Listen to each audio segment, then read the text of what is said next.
right, good morning, everybody. Welcome to Irregular Republic, episode 5.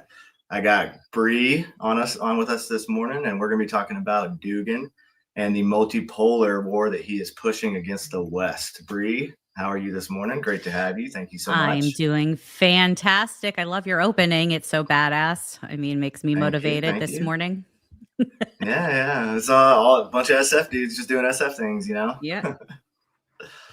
So Dugin, right? So it's one of those things a lot of people don't know who Dugin is and what he's been pushing, and I think it's kind of important to highlight what he's been. There's just the kind of philosophies he's been pushing and who's been falling for it and how it's been creeping into our discourse. And you've done a lot of stuff on him and you've been researching him for a while, so I think it's going to be a pretty cool show. So give everybody a little bit of background about yourself and kind of what you've been doing, and then we'll jump into it.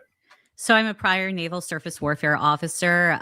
Got out in 2015 after multiple tours overseas, wartime tours. The longest was being nearly a year on board a LSD during Operation Odyssey Dawn. That was the Gaddafi situation, for those who don't know. I am an investigative journalist. I work with multiple outlets. My main outlet, though, is Daily Wire. I was the Rome correspondent for 5 years before I moved back here to the United States. So I split my time between the United States and in Italy. I also work in consulting for the Department of Defense, mostly in IT project management, AI integration. And I am now officially a student again, working on my second master's degree in AI transformation management at Georgetown University. So that's me. Awesome. All right, and what are your thoughts about Dugin and kind of what his philosophies are? And then I just did an article and a thread on him, so we'll jump into all of that, but just kind of a broad overview of what you're seeing and the research you've done. So I'm using a lot of the assessment tools that we both have been trained in, and especially in my background as well. I wore many hats as a surface warfare officer. One of them engaged in public affairs / psyops. We know the whole thing with the public affairs and psyops crew, intelligence gathering, assessments, briefing. What I am looking at when I look at Dugin is kind of like I want people to get the vision of Sauron's mouthpiece, like that the mouth of Sauron. Dugin is that for the Russians. He has admitted to having several assets or ideological friendlies, as he calls them, in the United States. He has named them, which I think is a very interesting situation, considering most of the time you don't want to do these types of operations overtly.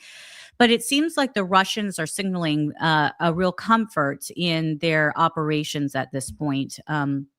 So I base a lot of my assessment back to Yuri Bezmenov and what he has said. The Russians, specifically the KGB, were looking at trying to do within the West and especially targeting in the United States.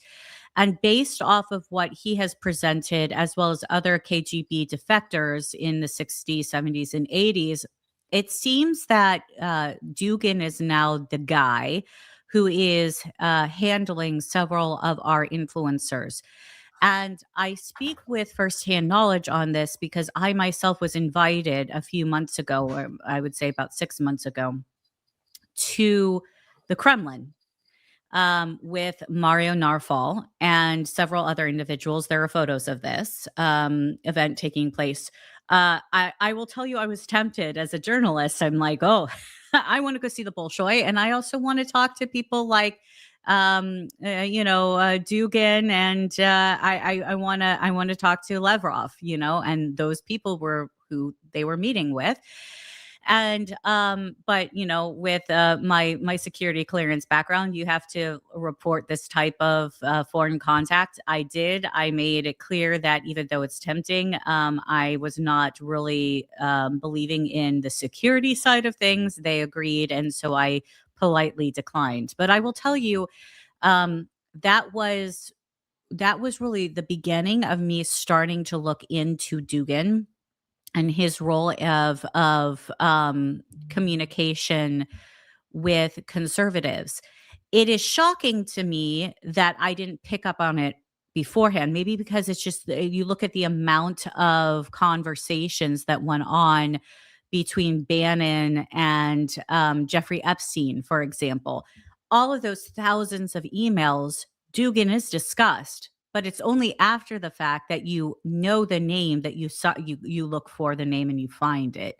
So Bannon knew who Dugin was. Bannon respected Dugin to the point where he celebrated with Jeffrey Epstein, Dugin reposting him. So that's when I started to deep dive into the multipolarity mentality that Dugin's pushing. It's just another revamping of KGB mentality of Russia owning Europe and China owning the Asia and the United States withdrawing from the world.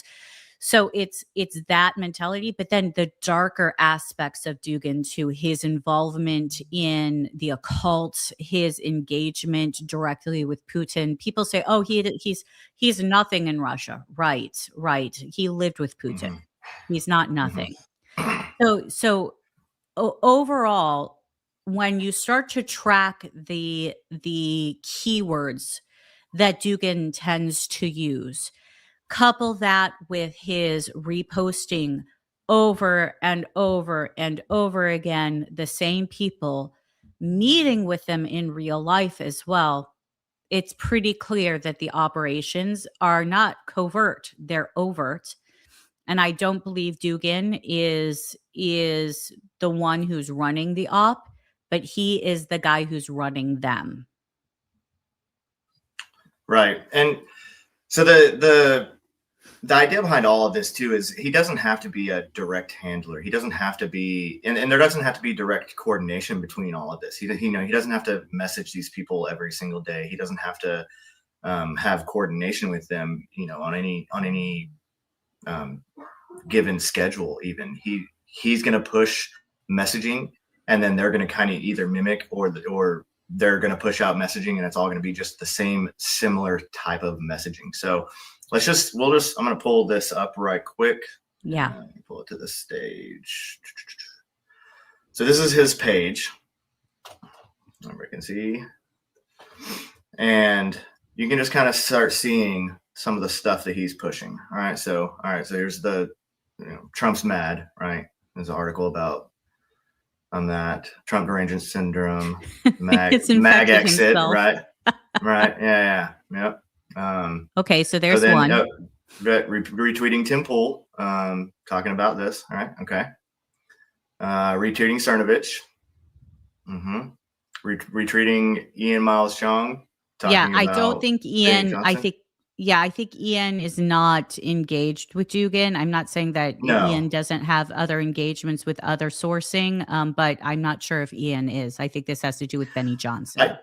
This does have to do with Benny Johnson. I think Benny is more engaged, as not necessarily engaged with Dugin, but more engaged with the messaging that's, again, they don't have to be engaged. No, it's ideological friendlies. Right. That's what he said. Right. So So that's what Bezmenov said. He said he was shocked at how quickly the KGB was able to train certain agents, and that the Americans then would adopt this for themselves. That's the shocking part of this. Yep.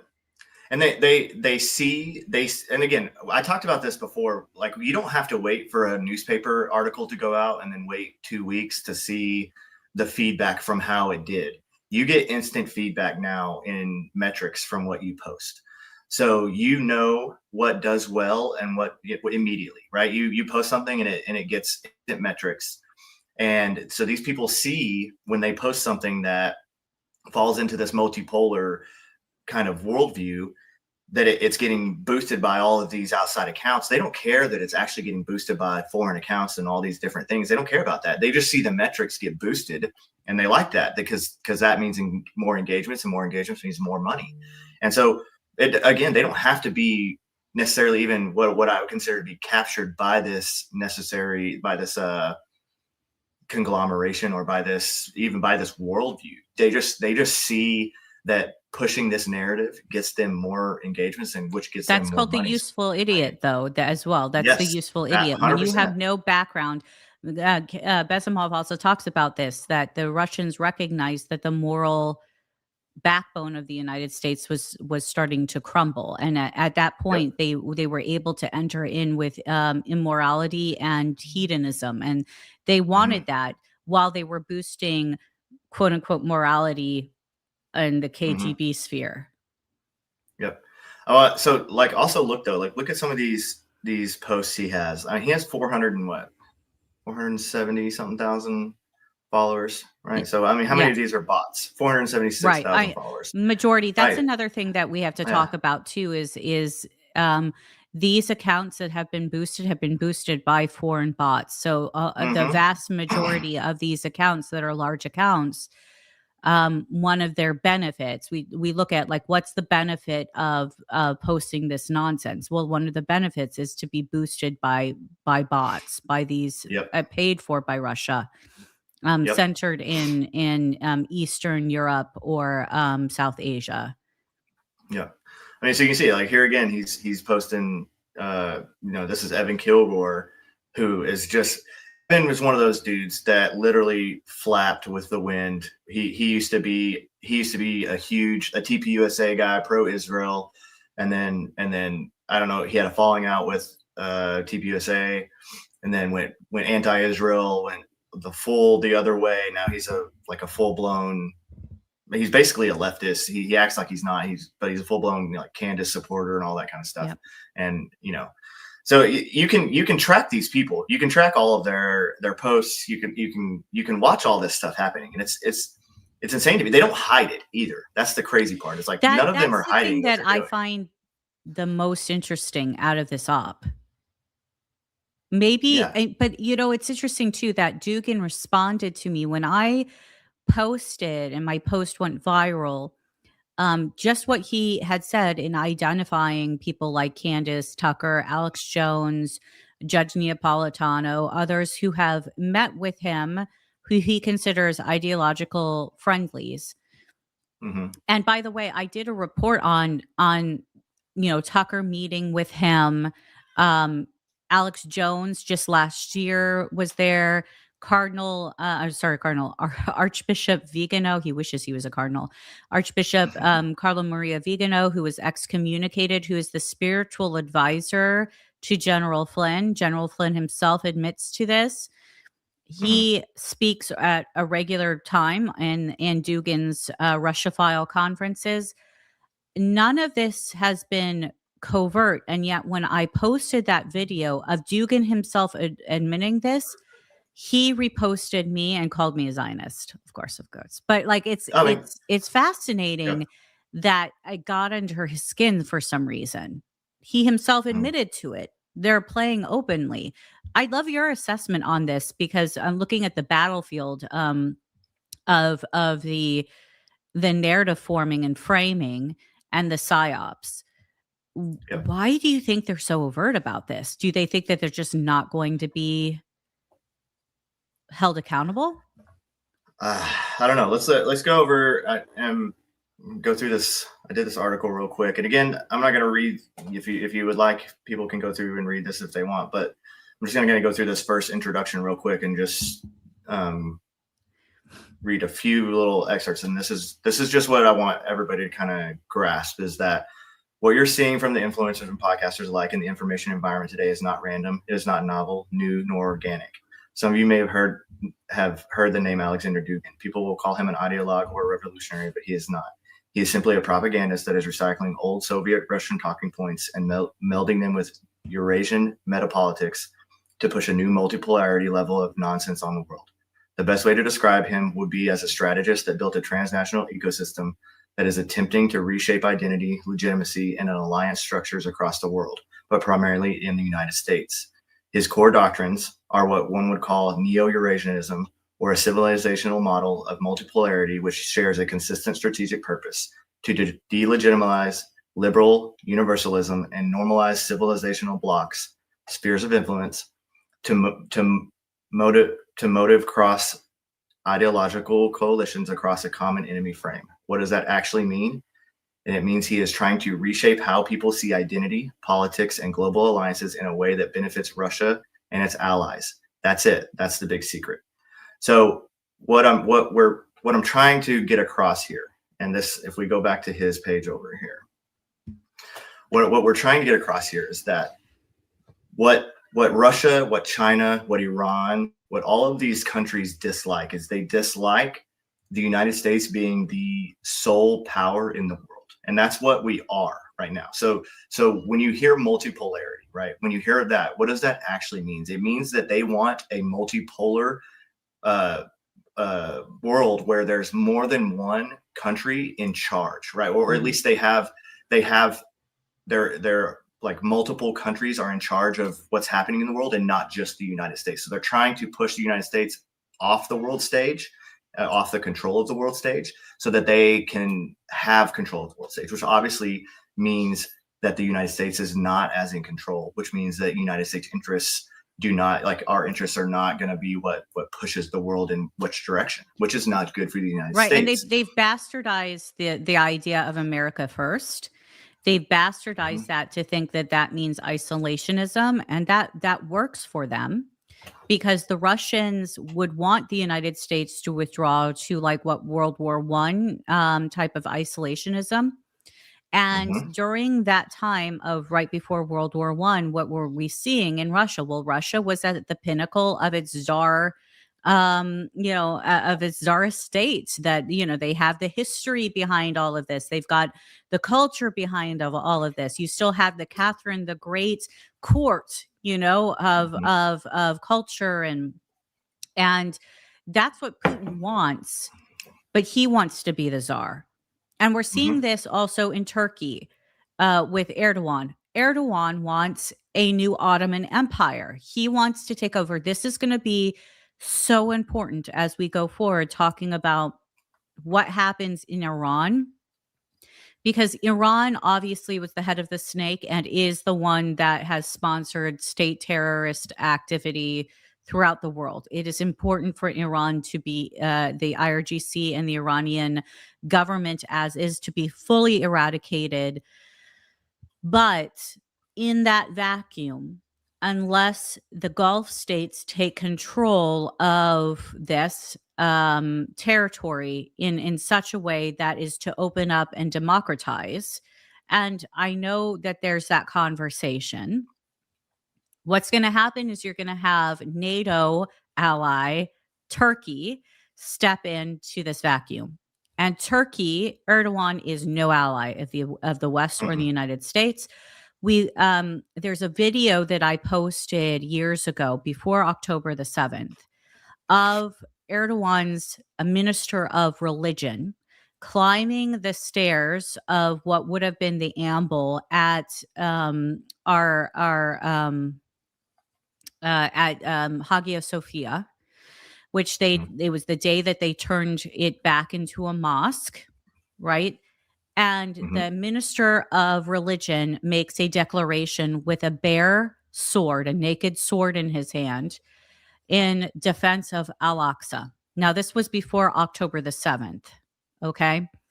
Understand that this was a message not only to the Islamists of the world, but it was a message of dominance. Again, Hagia Sophia was the cathedral of Constantinople. So dominance of the West with a naked sword calling for the defense of Al-Aqsa, i.e. attack on Israel. This is what Erdogan wants as well. So that's another polarity, is the Ottoman Empire of the South. Then you have China, who Russia does not consider an ally, considers it only in allegiance against the West. I think it's interesting that they're calling for the multipolarity and for China to push this. I think it only supports in the rhetoric, in their action against the West. But I don't see Russia and China being okay with certain parts of land still in dispute with them. So I think that there would eventually Russia or China would seek dominance. And that's the point. You're never going to have, and we were talking off screen before we came in about Rome. You're never going to not have dominant personalities in the room. The question is, do you have a dominant personality that seeks freedom, seeks self-agency, seeks Judeo-Christian principles, or are you going to have Islam, or are you going to have communism? Because that's all you get in this. Yeah. Well, I think one of the problems is that people just don't understand so like we were talking about the multipolarity, the push that they're trying to have. They don't understand the kind of the dynamics of the world from a strategic standpoint. So let's just break down right now. The world is dominated by the United States and our ability to force project. So what that means is we have 11 aircraft carrier strike groups. So most people don't understand how important that is. One aircraft in your Navy, so you understand, the power of one single aircraft yes, carrier strike group. Yeah, you understand, and a lot of people don't. And I'm Army, and I still have a very very fond appreciation of the power, the sheer power that one of those has, and we have 11. Now we generally only have. And what does Army 7 to 9. stand for again? Remember what Army stands for? What does Army stand for? Yeah, is that right? That's really? right. Oh, okay. Is it? Oh, well, I'm gonna let that slide. Yeah, sorry. Yeah. Well, so just the sheer power of one of those, right, is actually more firepower than most countries have in their entire military arsenal put together. Okay, so most people don't even understand that, and then the fact that we have 11 of them. Yeah, it's literally a floating full military that has capabilities to do thousands of sorties all on its own, and then replenish itself, establish its own logistical supply lines, like all kinds of stuff. It's crazy. So we have the ability to force project a war anywhere on the globe in matter of less than a month, and then we can do whatever we want, right? You can't beat us militarily. There's no way to attack us. There's no way to beat us militarily in the world, but unless the only way that you could defeat us is to nuke us, but we would nuke you back. So then the world's just destroyed. So there's no way to beat us militarily without destroying the whole world and everybody dying. So this psychological, this information operations, this information warfare is the only way to go. It's the only way they can do it, and that's why irregular warfare. Irregular warfare, yes. Because a lot of people don't understand too, where people are calling out war crimes, et cetera, against Trump or against Israel. The only reason you can even define war crime is due to the West. It's due to international law. International law is only legitimate if there is a power that enforces international law. The problem that we see, and I'll give it a perfect example for people to understand, it is against international law to traffic women and children on the on the high seas, let alone just trafficking children, but that's piracy. So you've got two combined elements there, the illegal trafficking and the piracy on the high seas. I witnessed it every day deployed. And I remember sitting with my captain was up on deck on my first tour, and I was the officer of the deck. And so we're just doing gator squares, which is like our patrols in the middle of the ocean. And we come across one of the pirate ships loaded down. I'm talking with like heavy seas. It's in the middle of the day. It's not raining, but it's in heavy seas. We're looking like 13-foot waves out in the middle of the ocean for a small dhow, which is like it looks like almost like a canoe. It's like small. It's weighted down with women and children. I mean, it's a scary situation, that shark-infested sea. And so I ask him, why can't we interdict these people? And he says to me, according to international law, if we enforce it at this time, the only thing that we could do is take these women and children back onto our ship and then take them back to the country of origin where they were likely sold by the government in the first place. And so they're Hmm. back in the hands of their oppressors, and it's going to happen again. And they'll probably die, some of them, because of retaliation for requesting. We cannot take them on board ship and give them asylum. It's not per so what you're telling me, CO, is that international law is there, but unless it's enforceable and by the international community, it's just a word that is being used. Yeah, that's Yep. correct, Bree. So this Right. is where we're at today. International law covers safe transit through the Straits of Hormuz, right? Look Hmm. at Europe right now. Is Europe willing to enforce international law? Because Iran is not permitted to obstruct the safe transit. I've sent you, and we could talk more about this later, but they are I'll pull doing it it up. because no one's willing to enforce this. And I do want to go back to the conversation we were having about the irregular warfare, because if you take a look at what terrorists have had to deal with in the way of enforcement of international law, the only countries that have done this has been Israel and the United States. Europe Hmm. has welcomed these people in with open and enforced them upon their populace in open borders against international law. So again, it's shocking to me to give one side and tell one side, i.e., our military fighting men and women, you have rules of engagement, but expect the other ones will know those rules of engagement, exploit those rules of engagement, and you've got to fight them with one hand or two hands tied behind their back. You've Hmm. experienced this firsthand. And we've watched our men and women die because of the rules of engagement. Rules are for thee and not for me. Right. Again, no enforcement. And enforcement means, in the Middle East, the Machiavellian fear.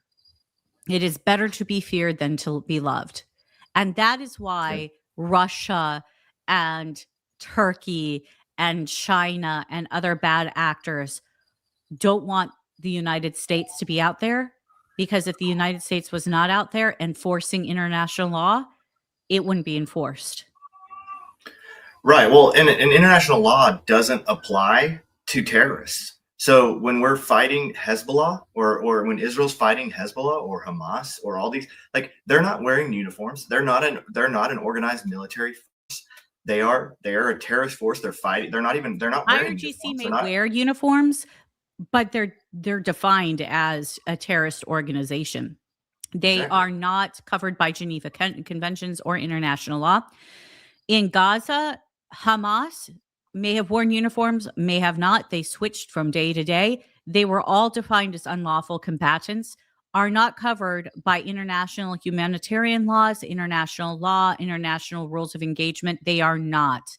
And for the people to be crying in this toxic empathy against what has happened in Gaza, there was a chance at any time for those individuals to lay down their arms, just like there's a chance at any time for the IRGC to lay down their arms.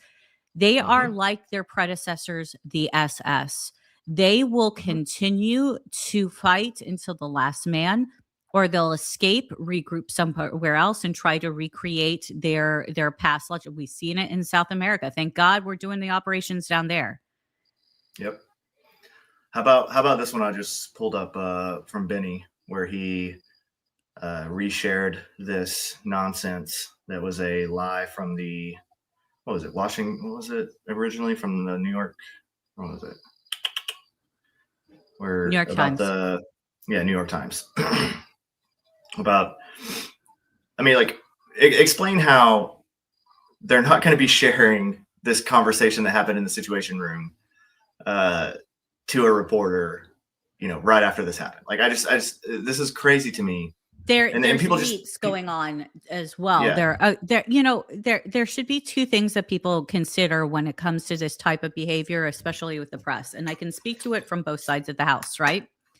This is why I tend to not fall for this nonsense. It's just that, one, they expect you to report using anonymous sourcing with no corroborating evidence. Sorry, that's not how it works. You expect your children to write book reports without saying, well, someone told me this and that person is not citable, but like, just believe me, Yeah. bro, that you're going to get an F, right? So why Trust are me, kids yeah. held to a higher standard and not professionals in this field? I don't know. Secondly, when it comes to this type of leaking, the Trump administration has done it in the first term, and it's done it now, I think, in the second term, several times. It's called canary trapping.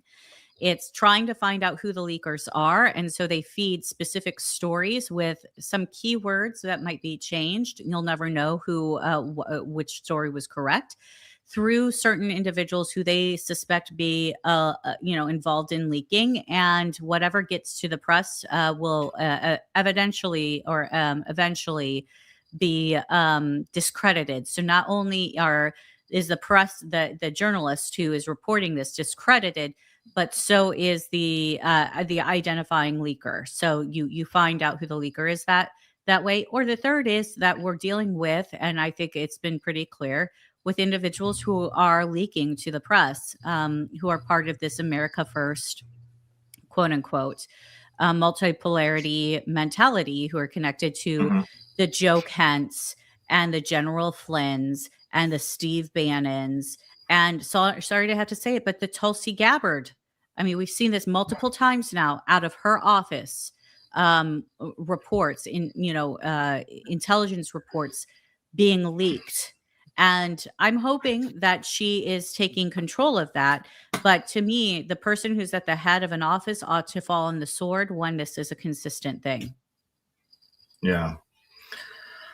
I have concerns about what's happening under her, and then obviously some of the, like when she shared that video, what was that, last year, or was the Japanese video? Yeah, like everyone knows, anyone that knows anything about the war, the Pacific Theater at all, understands exactly why we dropped those bombs, and they we would have lost a million soldiers at minimum if we would have went on a full frontal war with and Japan it was like horrific. So, let's just be very clear. Like, yeah. This is war is this horrific. Is the reason.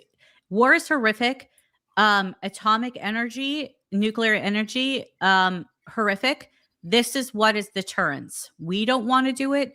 Our enemies certainly don't want to feel the brunt of it, and that is the deterrence. Yep. But I mean, one thing they don't like to talk about, though, is, I mean, those were shock and awe, and that was a sheer power display. But we firebombed Tokyo before that and killed 100,000 people in 48 hours. And no one talks about that.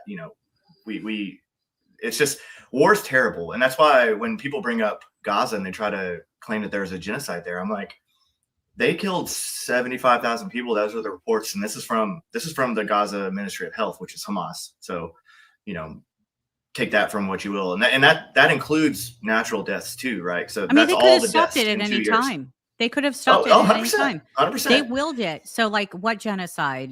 People don't will genocide.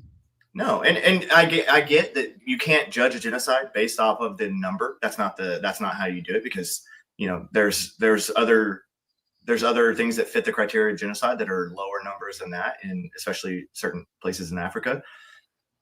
But the idea here is that, that's the thing that kind of actually pisses me off about all this, is there's watchdog groups that are so involved in everything that happens with the IDF and with what happened in Gaza that no one's paying 100%. attention to what's going in Africa. Yep. Right. But they know 100% that it was not a genocide, that there was not a genocide in Gaza. They know because they've tracked it, and they know because they tried to make it seem like there was, but they couldn't. So, but they don't step in and how do these individuals get the money? I mean, look, if Gaza is such a war-torn city, and it's a very small city at that, how has this become a worldwide phenomenon of supporting them? Who's putting the money behind it? I mean, there's money. There's got to be. It's Russia, China. It's the same. I mean, Qatar, Saudi Arabia, that feeding on toxic empathy. Yeah. This is what the left is captured. That's why it's one of the things that I've said it the left. on Gary's space. the left is captured ideologically. There are so many levels to this. It's toxic empathy, it's demoralization, it's the sense of moral superiority, the sense of groupthink, the sense of I want to be part of the cool kid group without any real consequences because none of this is actually going to happen to me. That's why we see the multiple flags in their profiles. As long as I can identify with a group, then I'm cool. All of this kind of weird adolescent mentality, feeling the feels without thinking the thoughts, right? My concern is really now towards the targeting of MAGA, because those people who are not part of the captured left moved towards MAGA. There was no really in between, especially during the elections. So Russia and China identified an existential threat because it wasn't just the military strength and the political strength. It was the ideological strength and the narratives that were coming out of MAGA that were strong and patriotic and proud of our country and loving. And you saw it. People were happy going to these just massive Trump rallies, like putting up their American flags again, pushing back against the Chinese ideological capture of transgenderism, pushing back against that. Families were forming. You had people pushing back against like big pharma and all of that with the Maha movement. All of that combined into one major pro-American group. Existential threat to the Russians.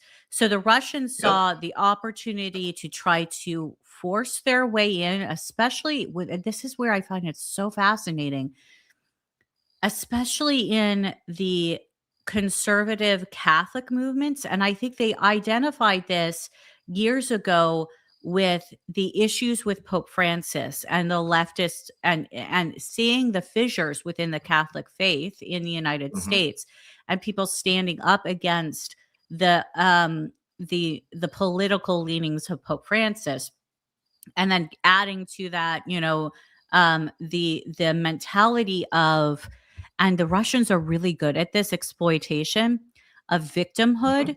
It's what out of Russia came the critical theory movement, right? It's just, and we saw that with critical race theory as well. It's a subgroup. It's all victimhood. And the only way that you can no longer be a victim is to burn down all of the establishments and reform your own underneath this new, ideology, right? What's fascinating is that the Russians seem to have gleaned on, and Dugin in particular, the Catholic identity in the trad West, and has inserted Orthodox rhetoric, including supersessionism, which is a rejection of Israel and the current state of Israel, claiming that Israel is the synagogue, or the Jews are the synagogue of Satan. Those who were left over from post-Christian era, post-Jesus, that they were the synagogue of Satan, and that the church has replaced them, et cetera, et cetera. That's Orthodox teaching. He is now armed a very ignorant young group of Catholics to push this nonsense. And, Nick Fuentes, et cetera, are the ones who have been his mouthpiece for this. And now Tucker Carlson, who doesn't even know his scriptures, said that the book of Esther shouldn't be in the Bible, and it was the genocide of the Persians. It's like he didn't even read the Bible. The Candace Owens, who is not even Catholic yet. I think she's coming in this month, but it's interesting. She's been pretty silent about that ever since she admitted her having not come through the church yet, through OCIA. So it's a fascinating scenario. And I honestly think the only way you can push back against this is to continue to push the overwhelming winning that is happening, and re-engage with both Christians, evangelicals, as well as Catholics, together in support of Judeo-Christian values within the United States, patriotic values, the fundamentals of what MAGA was.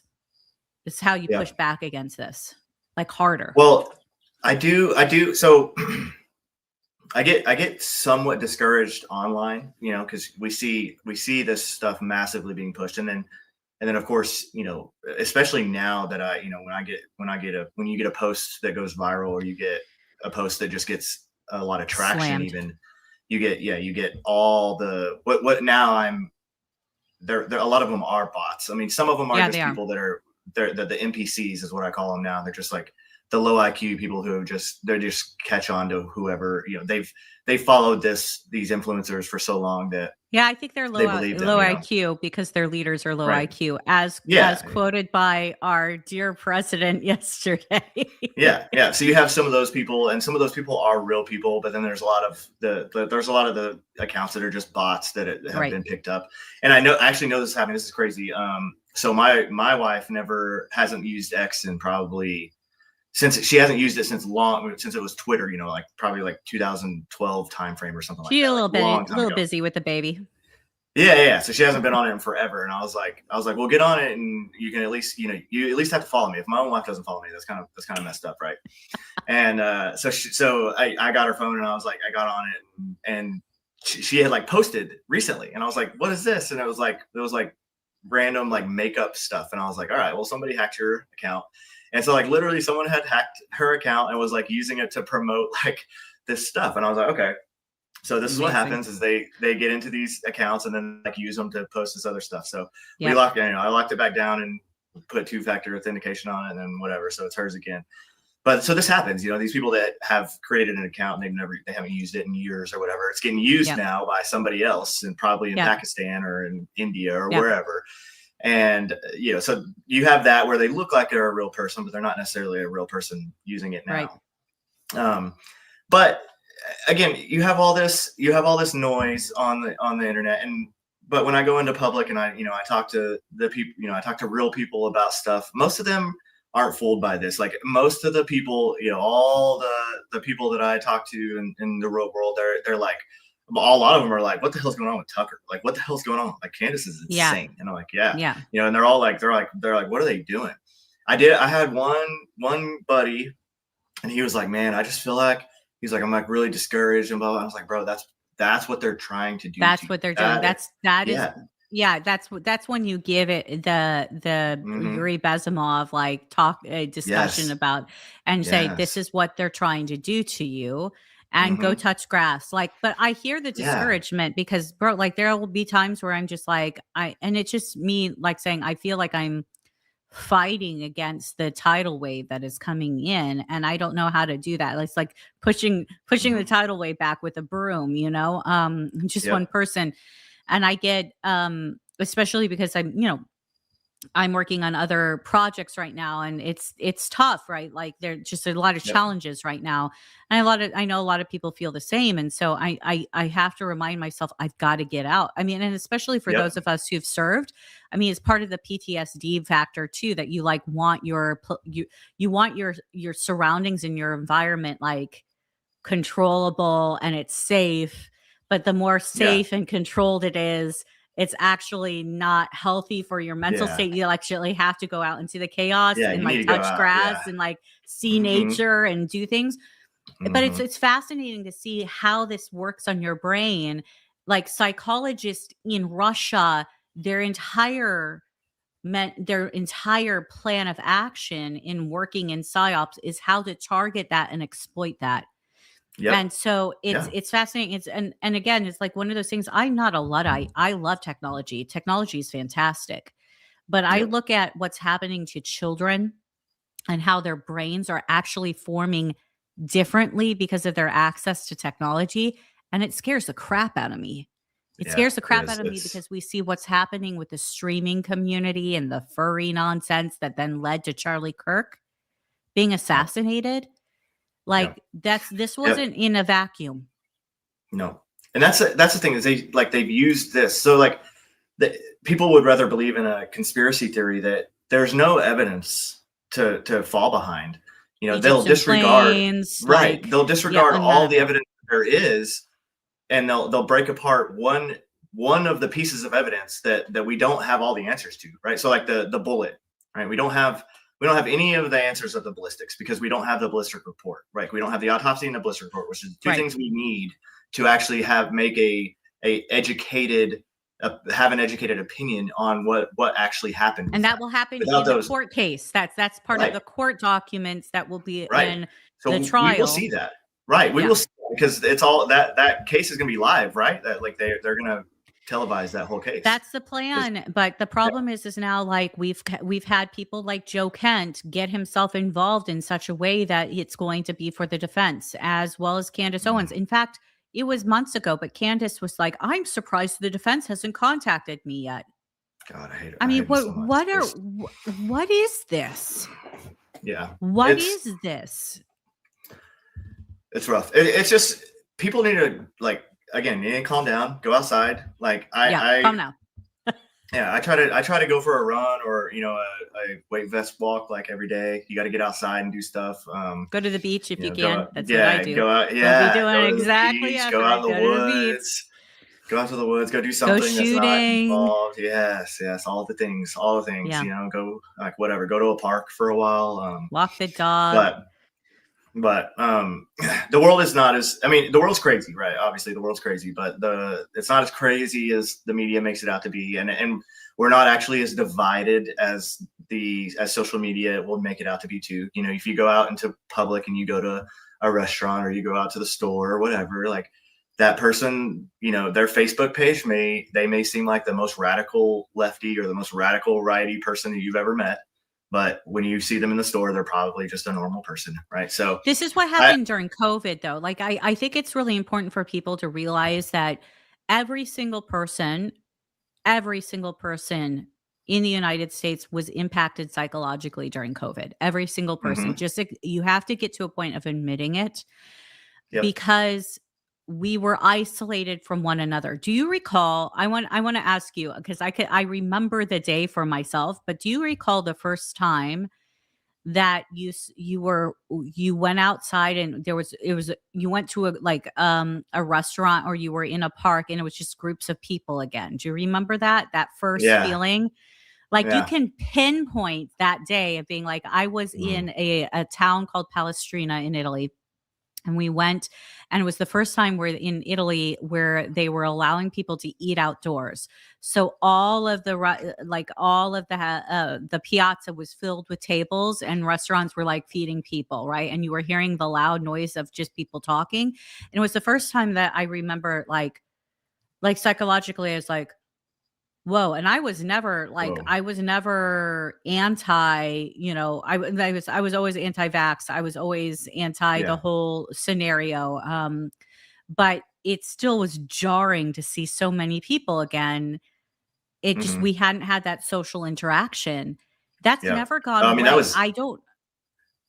Go ahead. Yeah, I think that was really damaging to society.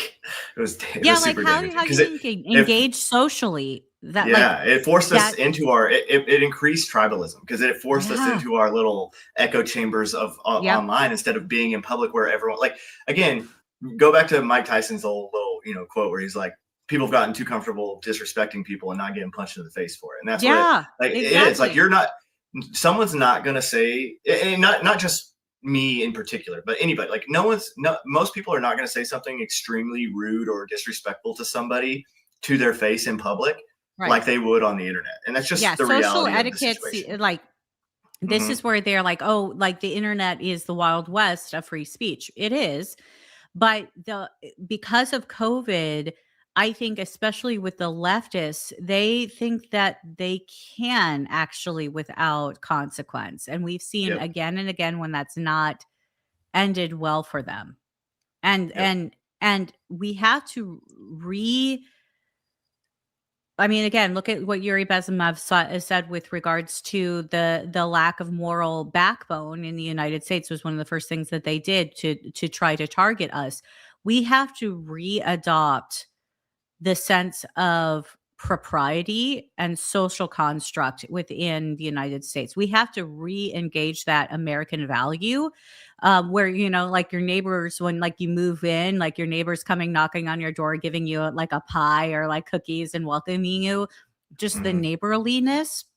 We have to go back to those traditions. If we don't, there's going to be more and more division and subcultures Hmm. instead of the whole idea of American unity and patriotism. Yeah. And I do think that COVID again it was instrumental in this, and I don't think it's personally. I think that China was very much involved in the exploitation of this issue, Oh if yeah. not the origination of it. Oh, I mean, China's been involved in everything negative. China, Russia, again, all of this push is because they can't beat us militarily, so they're all going to join in to try to beat us in all of these other methods, economically, informationally, all the methods. So propaganda is going to be huge. They know that most Americans are historically illiterate. They know that most Americans don't know most Americans don't know how many votes the Senate needs to pass a law. Most Americans have no clue. I literally did a post the other day about I remember who it was. Someone was it was I don't know. So one of the big influencers.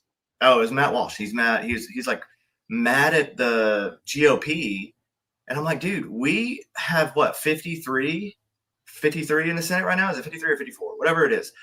Like, we cannot pass the SAVE Act on our own. We have to have Democrats across the aisle and vote with us, or we cannot pass this. And Yeah, they're but I like, would argue, I would push back, and I understand where Matt's frustration is, and this isn't just because he's a colleague. I tend towards the agreement of the fact of the matter is our Senate and our House both can vote on the raising of their own um pay, income. They can also vote on when they take recesses and vacations.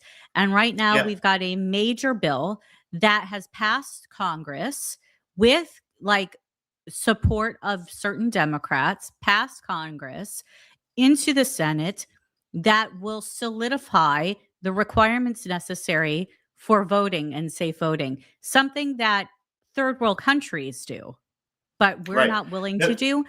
And there are ways past this, including the nuking of the filibuster, which I believe would be taking place anyways with the Democrats. We might as well be able to nuke the filibuster on a subject of protections of voting for the rest of the time. And there are arguments to even whether or not the filibuster as it stands today is what was ever designed to be. The filibuster was supposed to be a talking filibuster where they would vote mhm, when someone would like collapse after talking for 24 hours. They're not doing that now. And also yeah, note that I just read this today. Trump seems to be the only president of recent history that has not been able to make recess appointments. He's being blocked by his own Republicans doing this. yeah. So No, what no, is and going on? I agree. I mean, yes, I am mad at Republicans as well. Like, don't get me wrong, but we are also in an existential battle against the left too, and we're consistently not calling out the left like we should. Like, we've this last 14 months, we haven't been Right. calling out the left in the battle at all. Sure. We're only calling out the right, and like, I call them out for the wrong, but we do still need to be calling out the left, who has been unwilling to work with us at all. But the left is like, we have to play the consequences to the left, Mhm, because the left is pushing out a whole bunch of nonsense. We have to hold them accountable. But mhm, I do think that we also have to place a fire under the ones who are elected to do their job. right. And the Republicans have been elected for one purpose: is to represent the people of the United States, their constituents, their Republicans constituents in particular. This is not happening. Yeah. And you have certain members of the Senate, and you know who are willing to go on television, make fools of themselves, but when push comes to shove, are not willing to vote in favor of our administration's policies that are for the betterment of our country. Protections of voting. This is something that Yeah. historically they've been fighting for years for. They're not going to get another chance like this. Right. So we have to. We I mean, have to have 80% of Americans. 80% of Americans agree, and that includes Democrats. So who's ever been in an 80-30 scenario where like this is not passed? Yeah, where in the world is this? It's beyond me. It's bizarre. It doesn't make any sense, and it doesn't make sense why. Like, I don't understand the argument against going back to voter. Like, why do we not have voter ID, proof of citizenship, paper ballots? Like, why do we not? Why would you not want it? The Democrats have said it. Like, I posted a video of a Democrat saying the quiet thing out loud. He said, "Our main concern, our only concern, are the unregistered Americans it would impact." Yeah, which is insane to me. Like, undocumented. That's what he said. Undocumented Americans. Yeah. I mean, what do you, where do we go from here? So like if this doesn't pass, and so I don't know, did you see my post that it was blackpilled on purpose. It was probably a month ago. It was blackpilled on purpose to try to scare people to like let's act. But like, what happens if we lose the House and Senate? I don't know that we'll lose the Senate necessarily, but we're probably going to lose the House for sure in 2026. I don't know, because especially with what's gone on with the behind the scenes, some of the states giving the Dems a taste of their own money and or their own medicine, and going around and what is it called? Redistricting. That's gerrymandering. Huge benefit. So, I mean, maybe we won't. Maybe we won't. I think we won't, but if we did, so I was just like, if we lose the House and the Senate in 2026, they will tie up the Trump administration with impeachments. Not necessarily that they couldn't. Lame duck. Right. Yeah. That's lame duck. So we have we have a lame duck presidency for the last 2 years, which then increases Republican voter fatigue for 2028. So then we end up losing 2028 as well. We lose more ground in Congress, and we lose the presidency in 2028, allowing them to have a supermajority, which we saw under Obama. But this time it's with more radicals, and then they pack the courts, they open the borders, and now we're in a situation where nuke the filibuster. They can pass, the filibuster. They can push any legislation they want, and the Supreme Court no longer has anything to stop it, because now and mind you, the Constitution doesn't have a limit on the amount of justices, right? So the people don't realize that what's in the Constitution is that it is a lifelong appointment for. So if they try to change that would require. There are several justices that are looking to be retiring, still under Trump. God willing, it will be under Trump. But if they do that, I mean, right now, we don't really have a solid track record of constitutionalists getting through the Senate and the House as well. So they'll hold those nominations up.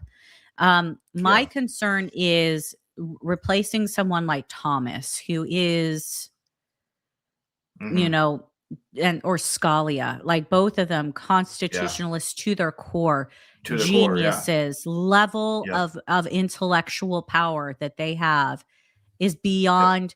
And every single individual that has been placed by this president, who we thought would be conservative, have tended towards not being so. Amy Barrett, she's a disappointment for sure. We have to find serious constitutionalists, and I don't know of really any. I mean, who would be amazing is, I think Condoleezza Rice is a lawyer, right? I think she is also a constitutionalist. But I mean, we need to have someone who is. People are talking potentially Ted Cruz. I think Ted Cruz definitely has the constitutionalist bent. If he was no longer having to play the game of politics, I think you would find him an extremely strong defender of constitutionalism, but we have to Yeah. be able to go back to the founding documents and truly the courts have to defend the Constitution and not the spirit of Yeah. the law. It just it gets into scary territory because Very quickly.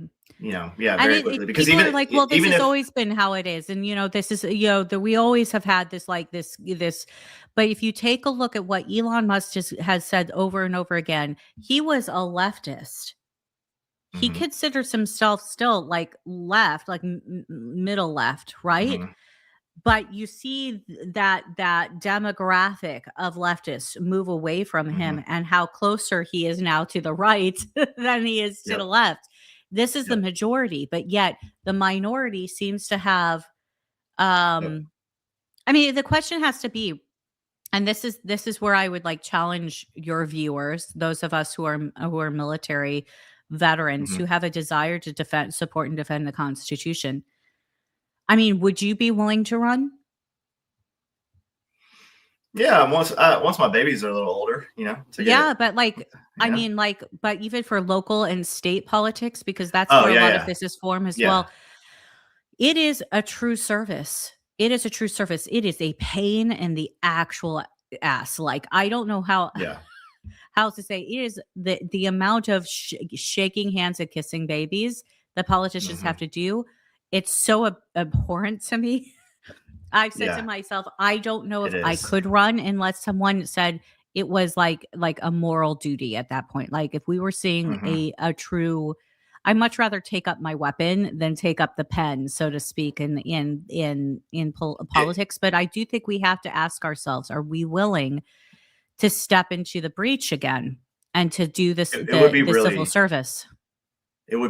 hard for me to, like, be in a room with some of these people and I just know, not, and when they said and not want something, to be punch like, faces. are you're lying to my face right Right, now, and right. everyone knows it. Like, Yeah. don't, like, stop. Like, and But not just that, but, like, knife hand them to the throat and, like, yeah, fricking tell yeah, them like, off, like, with stop. a true verbiage of veterans. Yeah, The yeah, only verbiage bombs that we could drop especially except for our especially presidents. all these veterans. Yeah. And it's not all veterans are the same either. Like, I get it. No. Like, not all veterans have strategic level understanding of things. I get it. Like, just Man, because I'm in you some of and these it, female veteran groups, though, on Facebook. I'm gonna tell you, it's close to dereliction of duty and insurrection. I'm serious. These mother flowers are I can't I yeah, cannot it's bad. understand why these women are serving. Mm, I don't understand why these women are serving. They are yeah, so inherent. If I could show you like screenshots of these women actively encouraging, a dereliction of duty of active duty men. yeah. I'm glad at least I'm starting to see some pushback by other female veterans saying, yeah, that's not appropriate for a page that's dedicated to military veterans and female veterans. Yeah, It's not like take yeah. it elsewhere. But yeah, I mean, the Joe Kents, like he knows freaking Oh, better. he definitely knows. And Like his look at where like he's with going his on all the background. podcasts. Yep, yep. I mean, yeah, that's what's disheartening about all this. Like, and like Tony Aguilar, he knows better. He knows better. He was a battalion commander. Like, he knows strategic level warfare. Why are all He the knows officers what's actually doing going this? on. I mean, I honestly, don't. I'm an officer, so I can't like I saw some It's of not all of the them. I know a lot of no, officers, and I know a lot of general officers that I still talk to that are like, they don't understand. And a lot of the guys I talk to, like, they don't want any part of this public limelight. They no, don't want any not at part, like, all. they don't understand why, these people are doing this stuff. So what's crazy about this is it's just, they're like the Joe Kents and the Tony Aguilars, they're the same. They're the very minority, like, crazy loud vocal. There's the same crazy left, the left, very vocal, loud, radical that we see from the far left, right? It's the same kind of thing. But It's they're like Joe Kent is dressing it up in some form of religious, yeah. moral I think skin he's just suit. I think he's just an opportunist, and he's Yeah. using, I think he's just using this as his next stepping stone, because he knew he was screwed. Like he's losing his security clearance. He's never doing anything else in the realm that he was in. He's not getting a job. I You mean, know, I hope he's losing his security clearance. I mean, I'm I can only hoping they're going to assume. make that decision. Yeah, I can only assume. I mean, it again. I It don't should know have been that suspended immediately upon the claim that he was being investigated.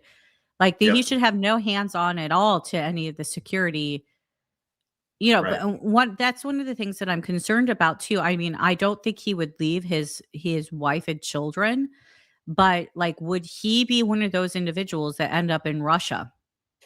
Because we've seen several others, and I mean, look, like there's a former CIA officer who's now a Russian asset for RT. I mean, Joe Yeah. Kent was on RT the other day too. I mean, Yep. I don't know what to say about this. Like, I Yeah. don't know how you. Yeah. It's not in my wheelhouse. I know it's not in yours as well, but it's not in my wheelhouse to even think about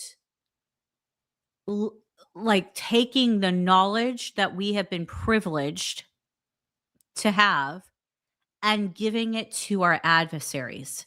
It's not Yeah. even in my wheelhouse. It makes me physical. Like, this is a physically Mhm. ill thing to think Yeah. that Yeah. I we know. would do that type of betrayal. It doesn't make sense, and that's what it's really disheartening. It's really disheartening. That's why I was like, when I posted that to Sean Ryan yesterday, I'm just more disappointed, bro. Like you're saying things that aren't true to millions of people, right? You're like you have a What's up with the massive SEAL following. community? Like, is this like, I know you're in Yeah. the back channels with other like with the your brothers and in Yeah. the different. Why is the SEAL community not taking and cleaning house in this? I mean, this is not I the mean, first time they've dealt with Sean this Ryan hasn't. nonsense. Yeah, he hasn't been a like a he's the I don't want to say he's the Tim Kennedy of the SEAL community. He hasn't, but he's not like a respected member of the SEAL community. I think But he had he's one using deployment his to SEAL Iraq. background to present Yeah, that's what I'm himself saying. as. I'm not saying he's PNG, but he's not hanging out with a bunch of the SEALs either. You know what I'm saying? Yeah, but they Um, still should be like, you know what it's like? Like we were talking about this in highest space the other day about like communities gonna come for you. Like if you're gonna present the community in this type of light, you're gonna be facing your community behind the scenes. Like yeah, that's yeah. like this is A lot of not. these guys don't care. See, You I don't know, know how you don't they don't care, care. man. I mean, he's making millions of dollars a month. Like he doesn't care. And what are they going to do? I mean, like he's not going to go talk to him. He's not going to go meet up with them.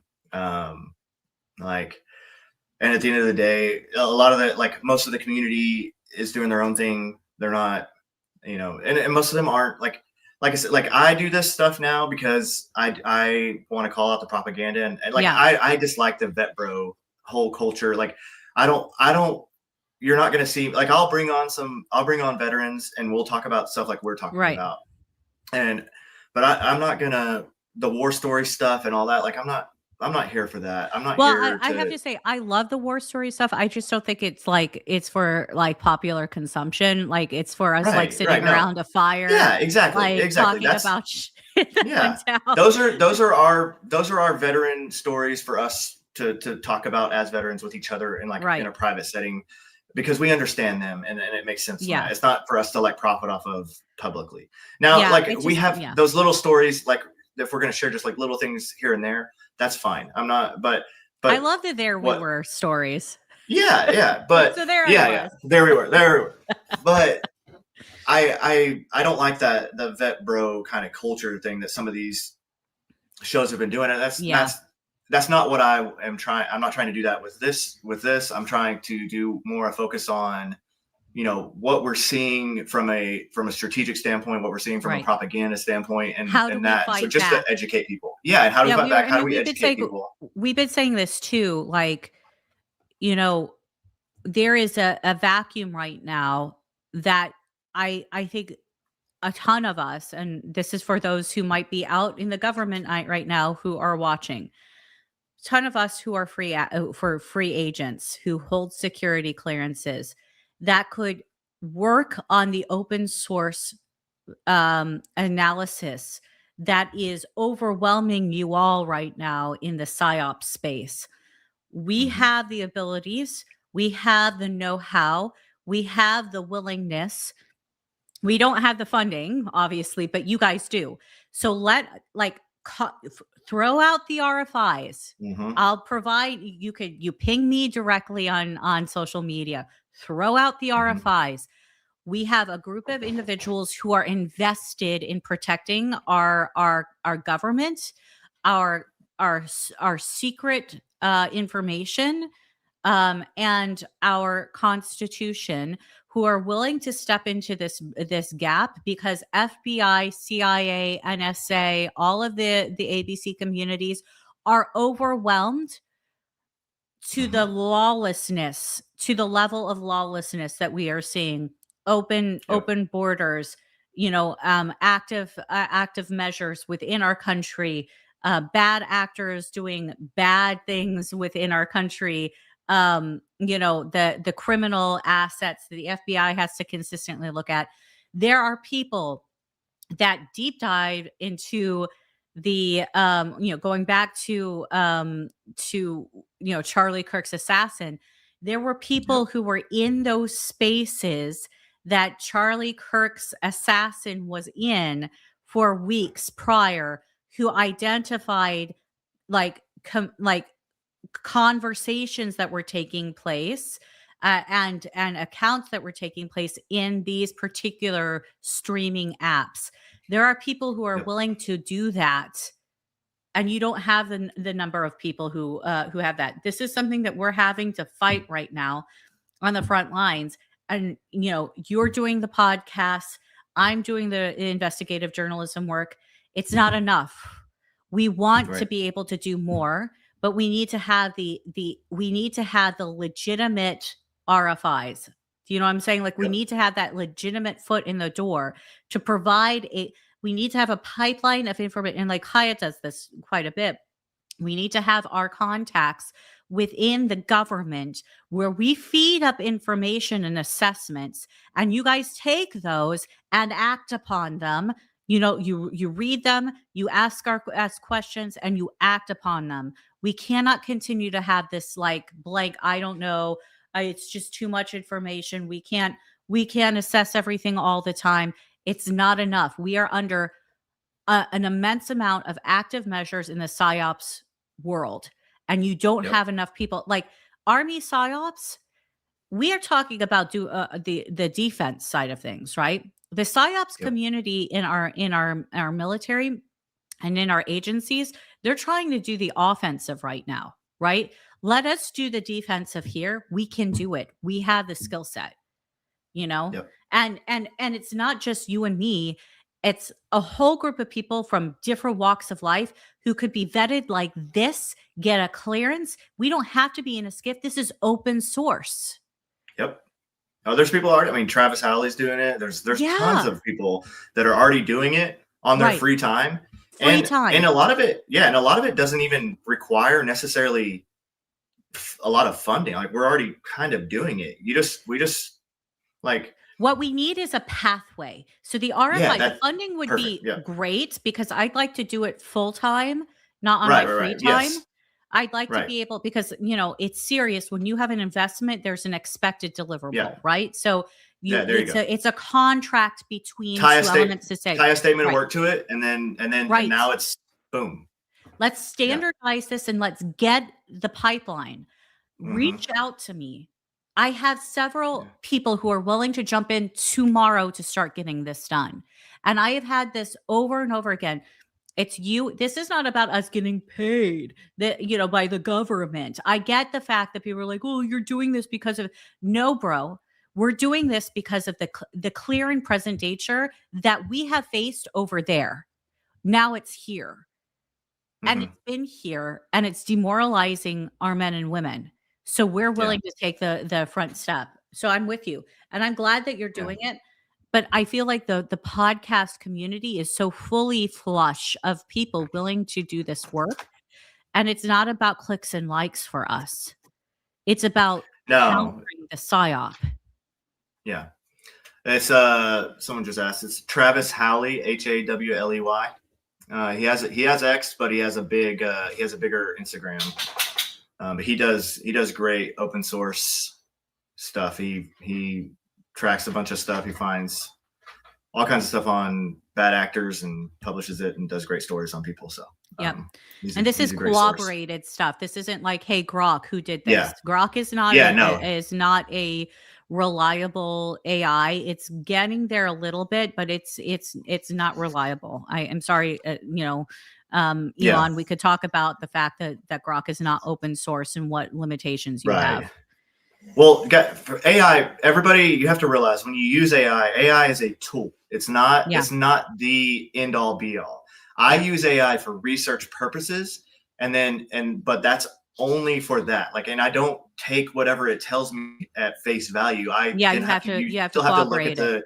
You have to look at the sources, you have to look at everything, and then you have to figure out on your own what everything's saying. Like, and then you have to guide it and figure out, have it look into other things too. Worse. Grok is worse, I think, than like OpenAI when it comes to research, because it is. Yeah, it is. Because Grok is not a machine. Just, this is me going into my geek, so sorry if this goes into highly. I'll speak at like normal level instead of like the geek world of developers, but machine learning, the whole concept of machine learning is that let's say if I input some data into AI is able to take that data and store it, and confirm it with other sourcing and collaborate in that way in order to come up with its learning process. OpenAI does that. Grok, because of the necessity of the building, the current building structure, Grok does not take corrections when you provide information to it. It may say, oh, okay, I was wrong, right? But it doesn't store the corrections to what it outputs.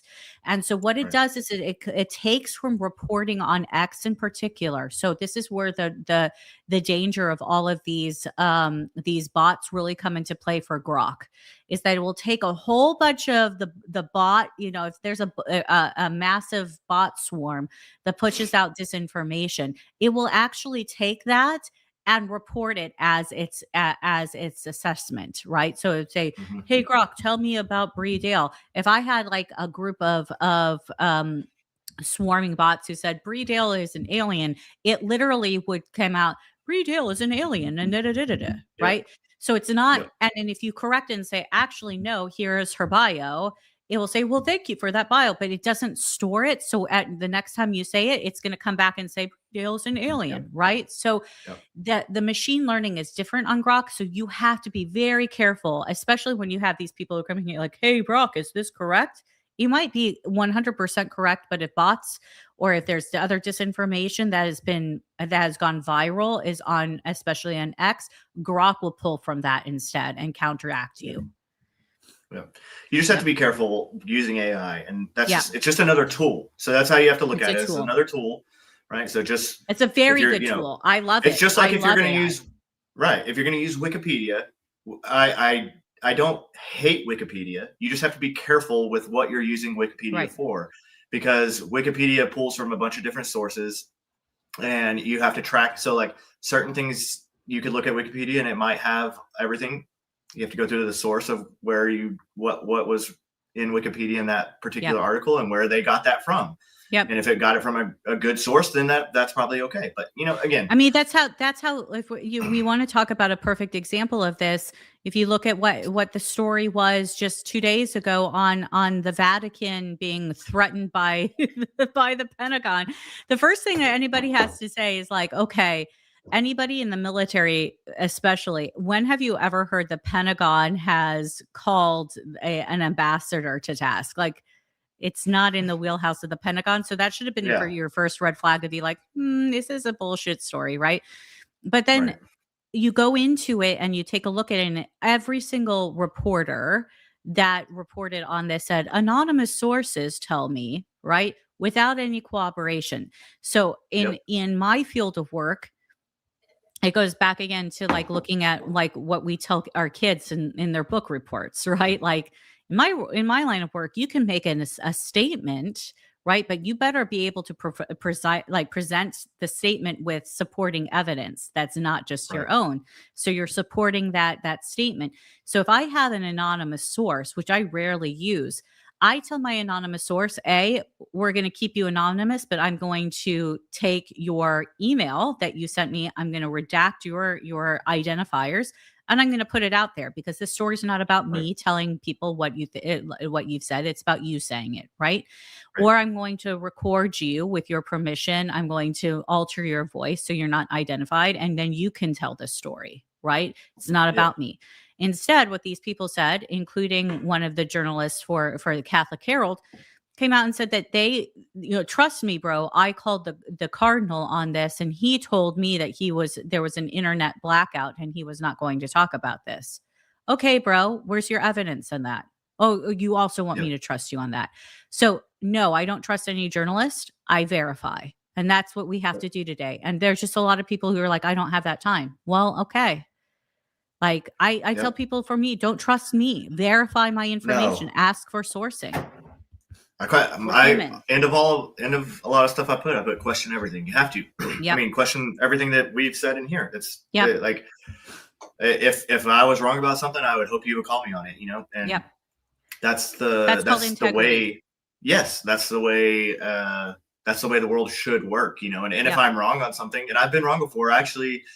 I mean, it was a few probably like 6 months back, but I used AI, and AI was wrong, and then I was wrong, and I was confident that I was right, but a guy had translated it stings, doesn't it?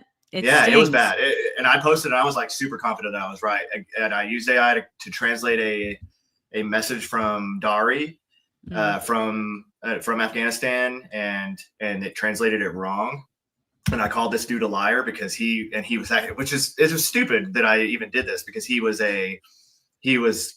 from Afghanistan and like speaks Dari. And so it's like, it'd be like me, like a dude from Afghanistan telling me that I couldn't read English, that Trump said this, And he's like, yeah. And you're like, what?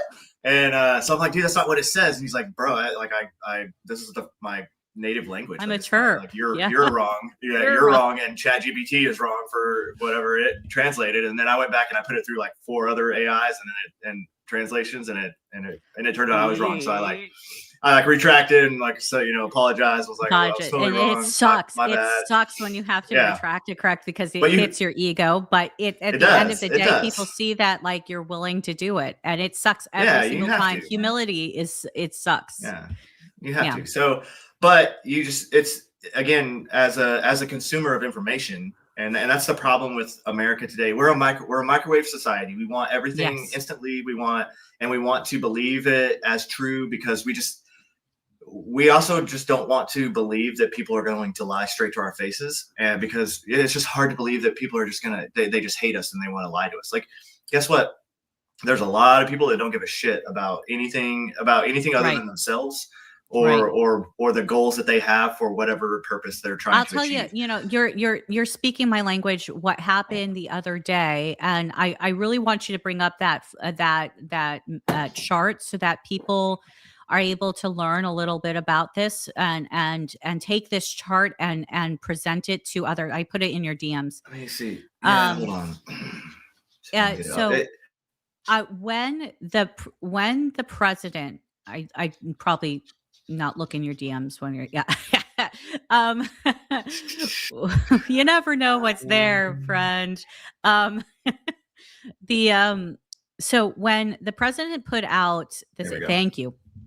So when the president put out in his statement that the ceasefire was contingent on the Straits of Hormuz being opened and free transit would continue, and that would be contingent, and then we would go forward to talking about the ceasefire and the negotiations afterwards. You have to go back and see what the president said. Right after that, Iran issued a statement, and Iran said at the end of the statement was reposted by Donald Trump and members of his administration. And this statement, at the end of it, concluded that Iran, those ships that would go through the straits would have to, quote, coordinate with the military of Iran. I'll read it directly. For a period of 2 weeks, safe passage through the Straits of Hormuz will be possible via coordination with Iran's armed forces and with due consideration of, quote, technical limitations. When that post went out, I went ballistic because as a naval surface warfare officer, I understand international law of the sea. It's one of the things that we have to know very, very well because we're driving our ships. And in order for us to get certified as naval surface warfare officers. So going through the Straits of Hormuz, when you're looking at this chart now, originally you could see the two lanes of transit. You could see the two lanes of transit, one going outbound around the straits down and one going inbound into the Gulf of Arabia or the Persian Gulf. Those straits have been altered, and those straits were altered due to a hazardous area. This information was presented by the IRGC to ships currently in transit. Okay. Mm-hmm. According to international law of the sea, the military is not permitted at all. I'm going to read this because I think it's important for people to understand, according to the laws of the sea, and why this is so important. Why I went ballistic is because number one, mining, period, mining seas, that's a war crime. This type of floating mines, anchored mines, all of that identified as war crimes. So that alone should have been a concern. But I'm going to read this because I think it's important to understand. So UNCLOS, or the United Nations Convention on the Law of the Sea, or just the Law of the Sea, this is what governs all shipping, period, in international waters, in coastal regions, all of it. The entire world abides by this. This is why we don't have like accidents all the time at sea. Like we have rules of the road and how to drive. It is international, okay? It is standardized. But you have to understand that this is Articles 37 through 38. All ships, including merchant vessels, tankers, and warships, and aircraft, enjoy the right of transit passage, which shall not be impeded, okay? So not impeded by military coordination or technical issues. It shall not be impeded. Transit passage means the exercise of the freedom of navigation and overflight solely for the purpose of continuous and expeditious transit of the strait, meaning they're not allowed to be stopped to obtain fees or etc. They're not allowed to be diverted by the military. They have free and expeditious transit, okay? This right applies even where the strait is overlapped by the territorial seas of bordering states, such as Iran and Oman. Okay, if you take a look at Iran and Oman, Oman is down south of that red box. Iran is up north and to the west of that red box.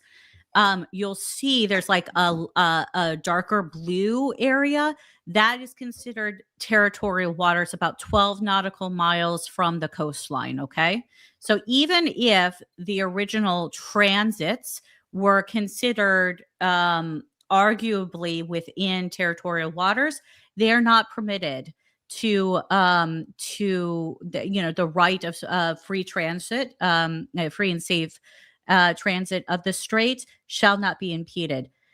The regime does not affect the underlying sovereignty or jurisdiction of coastal states over their territorial waters, but passage rights take precedence in all key respects. Okay? This requirement of continuous and expeditious transit does not preclude stopping or deviating, entering or leaving or returning from a border state subject to state's entry conditions, or in cases of force majeure or in distress. So what that means is that if you have like a loss of steerage way, that, that needs to get support from, the safe and expeditious transit no longer applies because you can't steer your ship, right? Or if you're coming in and out of port, you have to abide by the law of safe transit through your from the port to the transit lanes. Why is this all important? Right. Why is this all important?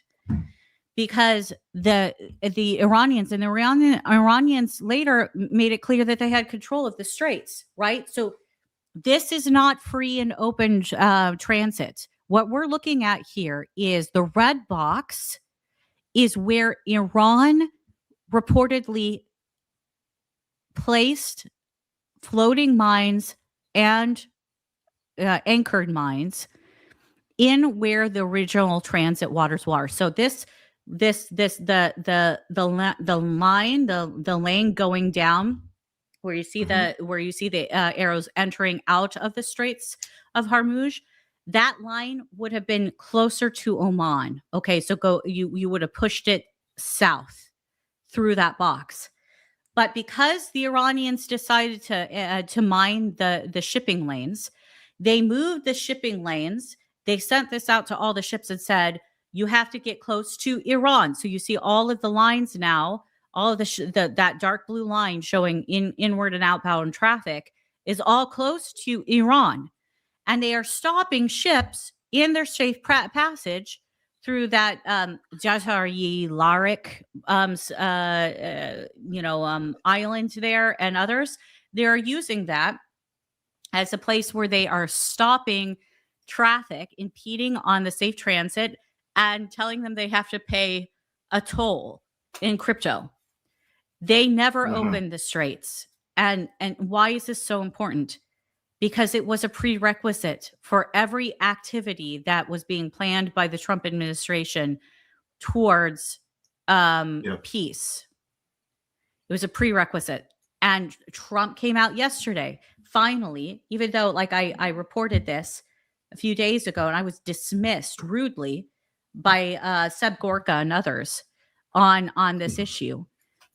Trump came out finally yesterday and said, I hear that the Iranians have not opened the straits and that they are charging tolls. That's unacceptable.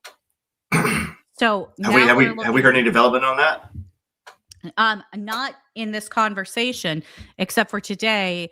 I believe that the VP made some statements about his hope that they will be coming to the table. But the Iranians have already said that they are not coming to the table. They said this last night, unless Lebanon is also there's also a ceasefire. Again, what does Iran have to do with Lebanon? Those are two totally different countries, right? Right. Yeah, no, it has nothing to do. It has nothing, except it does, because the Iranian IRGC have sent a whole bunch of their generals over to support Hezbollah. Right. So it has everything to do with it. But we're supposed to we're supposed to just turn our eye to that and say, okay, let me appease you guys again. They are not on the high ground. They have no bargaining tools. The only bargaining tool that they may have is the world desires peace, right? Right. They desire death and the sword. So at this point, I don't see, this was a prerequisite. The straits are not open. They said they've closed the straits now because of the Lebanon, and they're not going to come to the table. I guess it's time for bridges and power plants stay. I don't know what else to say.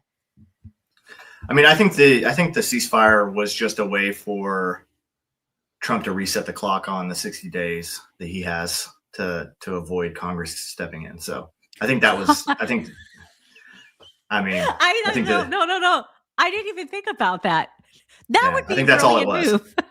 I think that's all it was. So okay, I think that was his. I think that was his strategy, and I think that he knew that they were gonna. And I also think it was a psychological win for, he knew they were going to be the terrorist regime that they are, and that they were not going Yeah, to they weren't actually. going to do it. I mean, Yeah. I mean, Yeah. Hamas, Hezbollah, they all operate exactly the way the Quds Force, the IRGC, always has operated, which is that they don't observe ceasefires, they don't observe any of that, because they don't negotiate in good faith. So that he knew they were not going to operate in good faith, and then it gives him the You're brilliant. You found it. Yeah. I think you found it. You're brilliant. I didn't even so it resets the clock. It does. Holy so it resets moly. the clock on Congress, and now he can re-engage. Have you posted that? Have you posted that? No. Do you want, I'm just like, do we not want to post that right now? Because to me, I'm like, that's maybe that's the question. Maybe I will. Like, we'll see. If you push that out, it's just like, this is my Yeah, maybe. I think that's what it is. Yeah, I think that's what it was. I think it resets that clock, and I think it gives him the high ground from the standpoint of the European side as well, because he was like, look, we're trying. He's we're like, acting in we good tried. faith. We tried. Yeah, we acted in good bridges faith. and power plants. It also got yep. those who were protesting front. Once this all went down, they all went home. So, to me, the surprise should be there.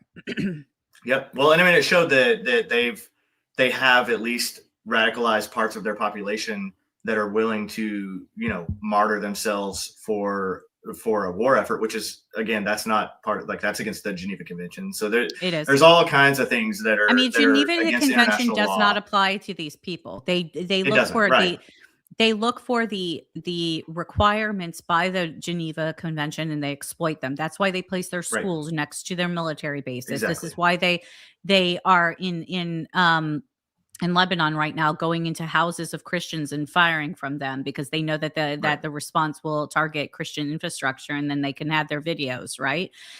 This is, but I think you're right on those two fronts, and I didn't even consider it. I'm actually kind of disappointed in myself for not even thinking about because again, Odyssey Dawn was the same thing. It was Obama giving 90 days and then resetting the clock again. So I think you're right on that. And I think now. Do you think that so here goes the VP going to Pakistan, right? And he's supposed to sit down with these leaders. They're like, we're not going to come. So do you think that their response of we're not going to come is like JD Vance entering in first day, they're not here, first press conference, and then bombs drop? Do you think that that's going to be something that's like he's going to be there and he's like, well, we told them and they chose not to. They're not here. Bombs drop. They use it as a marketing, hey, we showed up. We're on the right side of history. We're trying to negotiate, and they will not negotiate with us. And why would they not, unless they want to continue this war? So you're brilliant. I'm like, bravo Zulu to you today.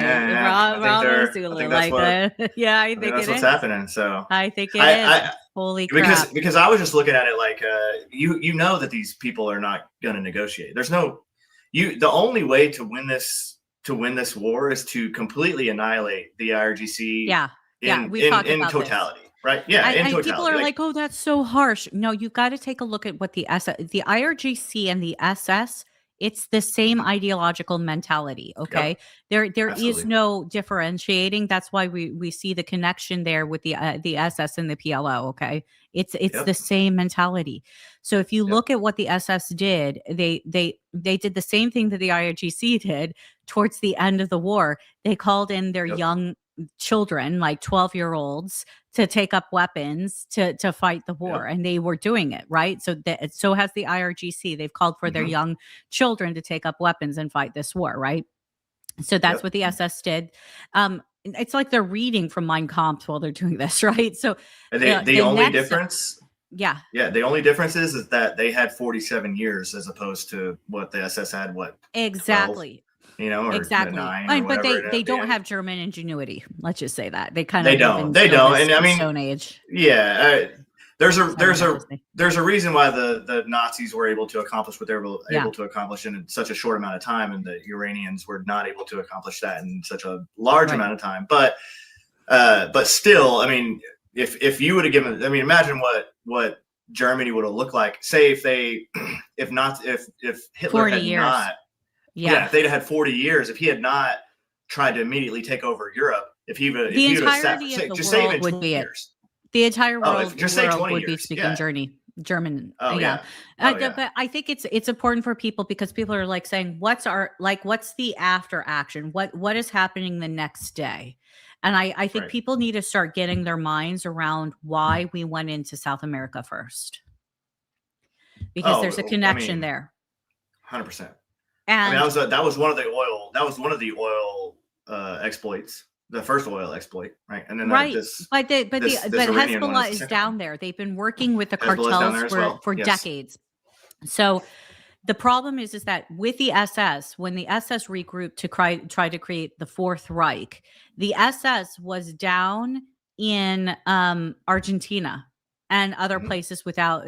So there is a sense of regrouping that tends to take place by these individuals. So it's likely going to take place in Turkey. There's going to be likely a regrouping in Iraq. We're already seeing that type of behavior happening because Iraq is so unstable. My guess is that the IRGC is really not going to be in favor of going to Afghanistan. It just is not a place where they want to live in the Stone Age, but they may be relegated to that area of the world. I think the Kurds will take care of them, the Afghanis themselves. But the regrouping, we're going to have the Nazi hunters 2.0.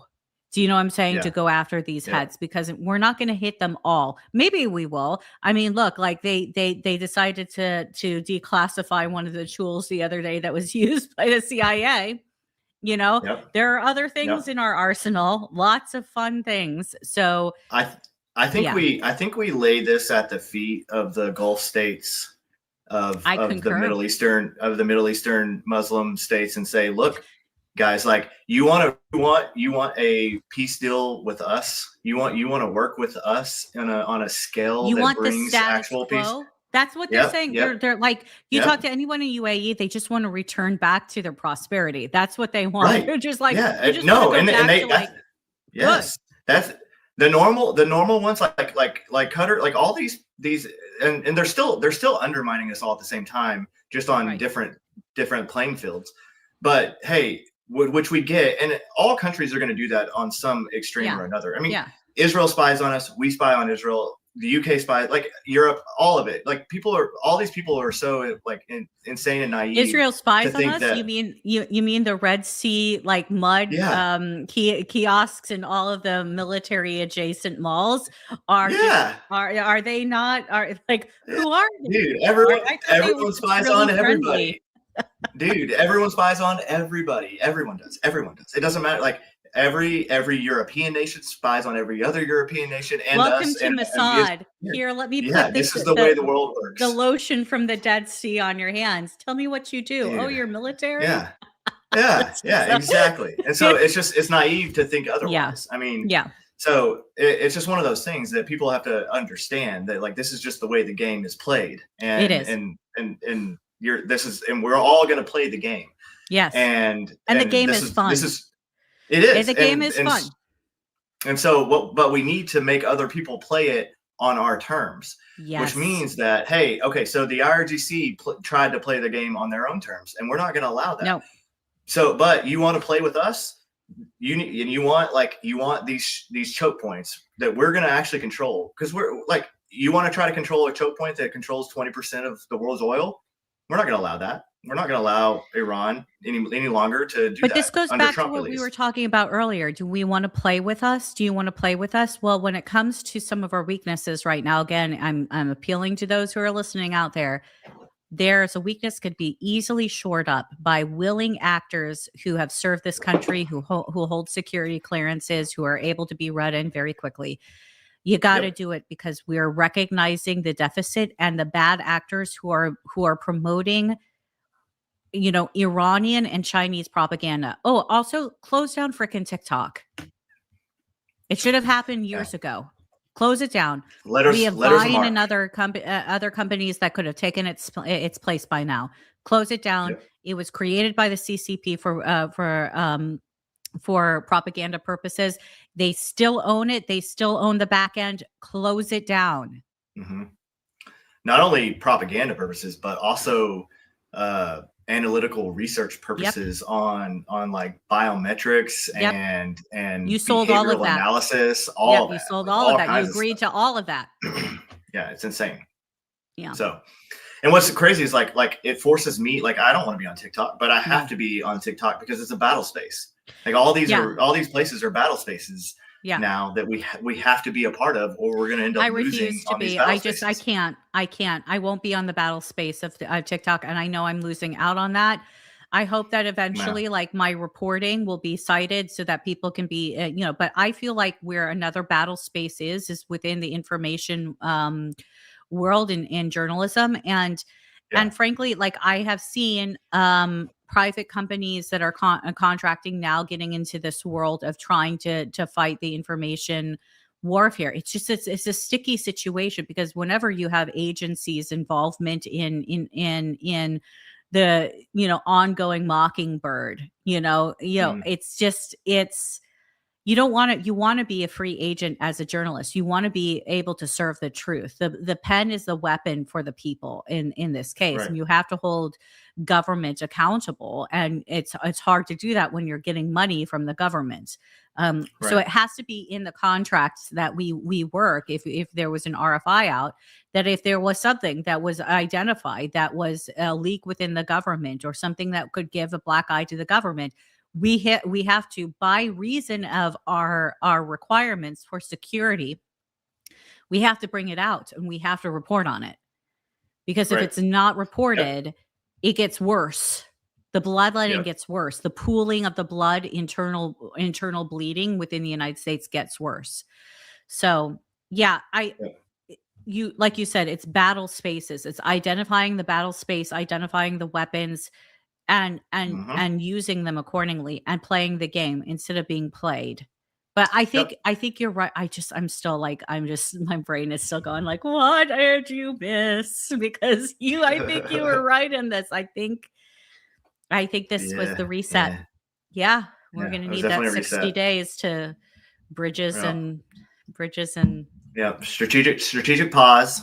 buys one, it buys the reset on the 60 days, and it buys some time to get retargeting, because again, a lot of people don't realize that when you don't have boots on the ground, which we don't have conventional boots on the ground, but now we moved in what would be some level of a SOJIF, which is a Special Operations Joint Task Force, or a CJSOTF, a combined.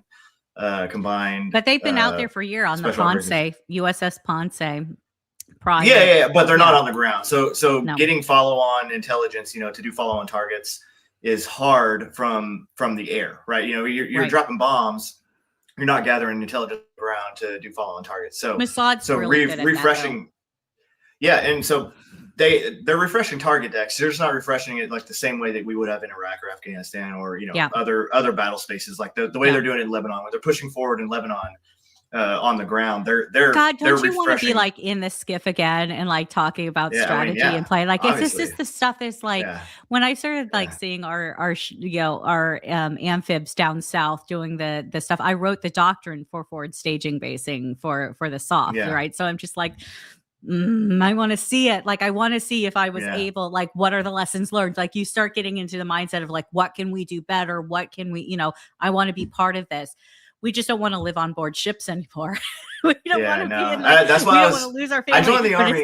I joined the army on purpose because I like being on the ground. I don't like being I don't like being on the water or on a ship or anything. So but no, I mean, being on the ground and embedding to like in that area and the AOR, like you could think about it because you've been over there. It's like, do I want to experience that again?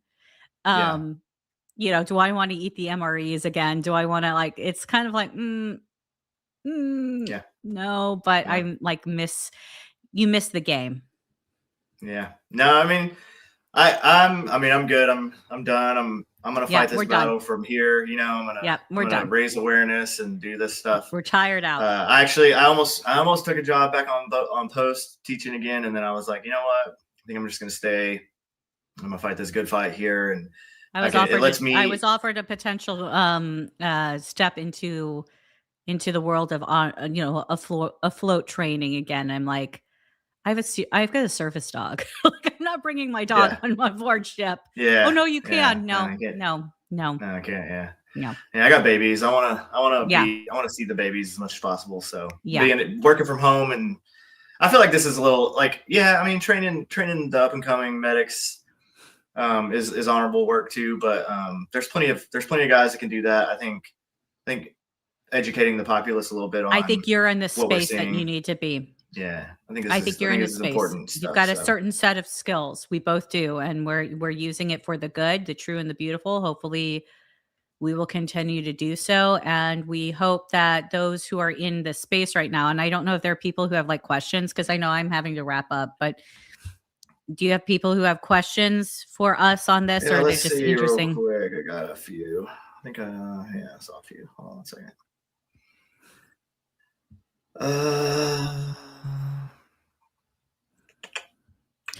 By the way, do you know any of the guys who were doing the challenge coins for Operation Midnight Hammer?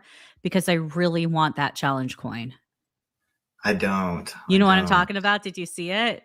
I didn't. It's the B2. It's in the B2 shape. That's cool. It's so cool. Oh, sorry. I saw one. Oh, not that one. Does vote for Tucker.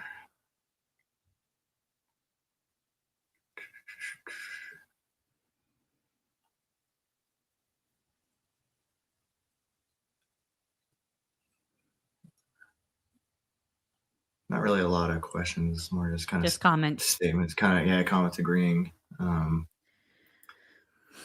There was one I saw. I'm trying to find it real quick, and then we'll wrap it up.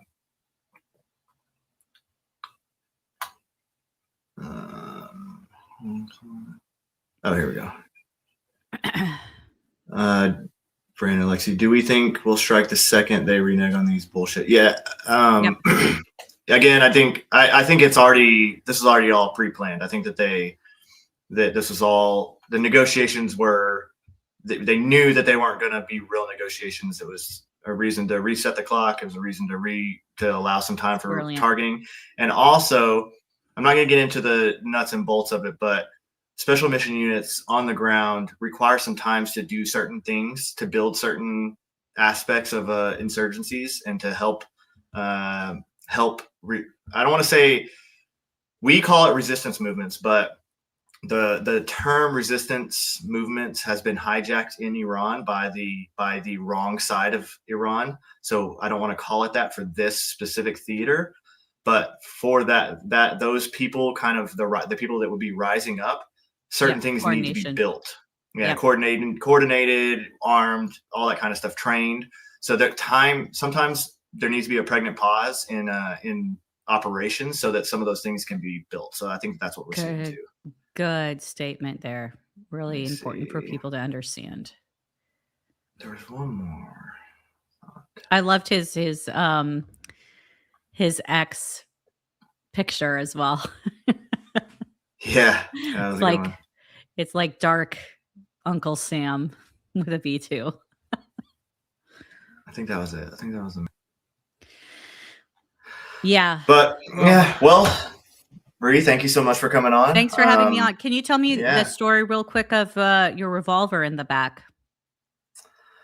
So that was actually my old team sergeant, my old first sergeant, one of my best friends. That was my wedding gift from him. And it's a 44 Magnum. It's a big boy. Yeah. And it's that is.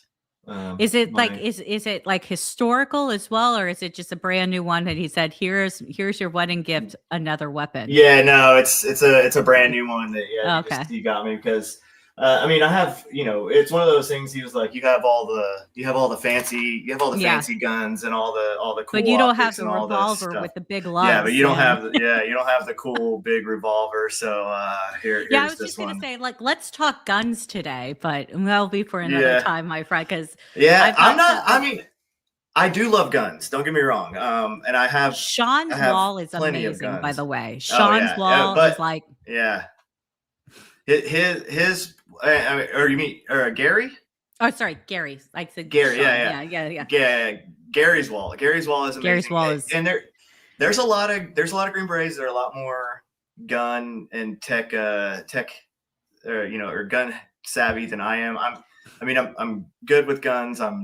But I like my Glocks and I like my M4 and I got proficient with those and I don't like, and all I like the my other stuff. 210, all that stuff. Yeah. So it's do you play with like tech, like drones? Yeah, I like drones. I do too. Drone stuff. Those are fun. That's fun. I don't know, and being by the beach, like I go out like and fly. You just have to be careful because obviously you've got air traffic requirements too. But I like to go look for sharks on the coast because people don't know how close they come in. Yeah. And just use my little drone. It's super fun. I don't know. Drones are fun. Yeah.